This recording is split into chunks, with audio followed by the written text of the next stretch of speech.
దేశంలోనే ఏపీఎస్ఆర్టీసీ అతిపెద్ద రవాణా వ్యవస్థగా పేరుగాంచింది. గత వైసీపీ ప్రభుత్వ హయాంలో ఆర్టీసీని ప్రభుత్వంలో విలీనం చేయడం తెలిసిందే.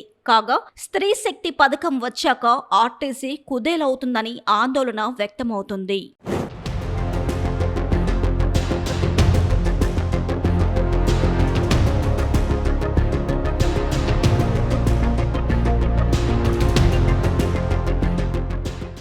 ఆర్టీసీలో గుర్తింపు పొందిన ఎన్ఎంయూఏ ఆధ్వర్యంలో 2 రోజుల ఆందోళన కార్యక్రమాలు బుధవారం ప్రారంభమయ్యాయి. రాష్ట్ర వ్యాప్తంగా పలు రూపాల్లో తమ నిరసన తెలుపుతున్నామని అసోసియేషన్ రాష్ట్ర అధ్యక్షుడు వై శ్రీనివాసరావు ప్రకటించారు. ఆయన ఇప్పటికే విశాఖ సహా పలు జిల్లాల్లో అసోసియేషన్ నేతలతో సమావేశాలు నిర్వహించారు. రాష్ట్రంలో 128 డిపోల ద్వారా 7,600 సొంత బస్సులు, 4,000కు పైగా అద్దె బస్సులతో ప్రజా రవాణా నిర్వహిస్తున్నారు. స్త్రీ శక్తి పథకం వచ్చాక ఇప్పటి వరకు 65 కోట్ల మంది మహిళలు బస్సులలో ఉచిత ప్రయాణం చేశారు.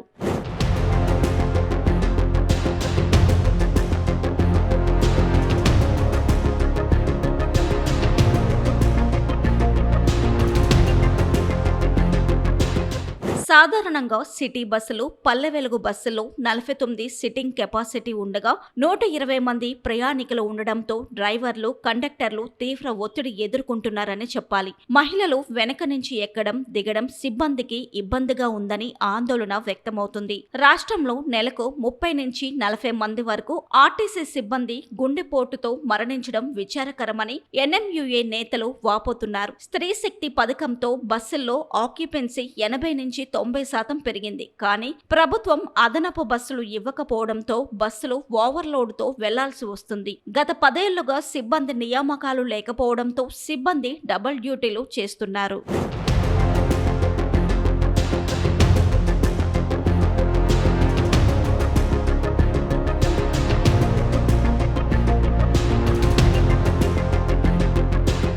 ఆర్టీసీలో ప్రస్తుతం 50,000 మంది వరకు డ్రైవర్లు, కండక్టర్లు, గ్యారేజ్ సిబ్బంది పనిచేస్తున్నారు. కొన్నేళ్లుగా కారుణ్య నియామకాలు మాత్రమే జరుగుతున్నాయి. కూటమి సర్కారు ప్రకటించిన విద్యుత్ బస్సుల ప్రైవేటీకరణ వలన ఆర్టీసీ నిర్వీర్యం అవుతుందని యూనియన్లు ఆందోళన చెందుతున్నాయి. కండక్టర్ల ఇబ్బందుల దృష్ట్యా పాత టిమ్ మిషన్ల స్థానంలో కొత్త మిషన్లు ఇవ్వాలని సిబ్బంది కోరుతున్నారు. హెల్త్ కార్డులు సక్రమంగా పనిచేయక ఆర్టీసీ కార్మికులు, వారి కుటుంబ సభ్యులు అవస్థలు పడుతున్నారు.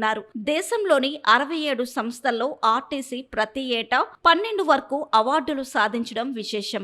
ఇంతటి ఘన చరిత్ర ఉన్న సంస్థ రాను రాను కుదేలవుతుందని సిబ్బంది వాపోతున్నారు. సిబ్బంది డిమాండ్స్ నెరవేర్చాలని కోరుతూ ఎన్ఎంయూఏ నేతలు ఇప్పటికే విశాఖ ప్రజా రవాణా అధికారి అప్పలనాయుడుకి వినతి పత్రం అందజేశారు. నా పేరు Y Srinivasarao, APPTD National Mazdoor Unity Association రాష్ట్ర అధ్యక్షులు. ఈరోజు ఏపీఎస్ఆర్టీసీని కాపాడుకోవడం గురించి, ప్రైవేటు పరం అవ్వకుండా నిలుపుదల చేయడం గురించి ఈ సంస్థలోని అతిపెద్ద association national Mazdoor Unity Association రాష్ట్ర వ్యాప్తంగా ఈ నెల 20, 21 2 రోజులు భారీ స్థాయిలో ప్రింటెడ్ బ్యాడ్జెస్తో అందరు వర్కర్లు డ్యూటీలు నిర్వహిస్తుండడం కాకుండా మధ్యాహ్నం భోజన విరామ సమయంలో గేట్ మీటింగులు, అదేవిధంగా నిరసన ప్రదర్శన ద్వారా మా ఆందోళన తెలియపరచాలని ఉద్యమ కార్యాచరణ తీసుకోవడం జరిగింది. మన జరిగినటువంటి సెంట్రల్ కమిటీ మీటింగ్ లో సుదీర్ఘమైన చర్చ జరిగి అందులో వాళ్ళ గ్రామ స్థాయి నుంచి మంత్రివర్యుల దాకా, ముఖ్యమంత్రి వర్యుల దాకా సంస్థకు జరిగేటువంటి ఇబ్బందులన్నీ తీసుకెళ్లాలని కూడా సెంట్రల్ కమిటీ నిర్ణయం చేయడం జరిగింది. ప్రధానంగా ఎందుకు ఈ రకమైన నిర్ణయానికి రావాల్సి వచ్చింది అనేది ప్రధానమైనటువంటి కారణం, మరి ఈ మధ్య కాలంలో స్త్రీ శక్తి ఇవాళ రాష్ట్ర ప్రభుత్వం ప్రత్యేకమైనటువంటి సూపర్ 6 లో ఒక భాగంగా ఒక స్కీమ్ అమలు చేయడం జరిగింది. ఇవాళ అమలు చేసిన అన్ని స్కీముల్లో కన్నా బ్రహ్మాండమైన సక్సెస్ అయినటువంటి స్కీము, మంచి పేరు ప్రతిష్టలు తీసుకొచ్చిన స్కీమ్ ఏదైనా ఉందంటే ప్రభుత్వానికి ఈ స్త్రీ శక్తి స్కీమ్ మాత్రమే.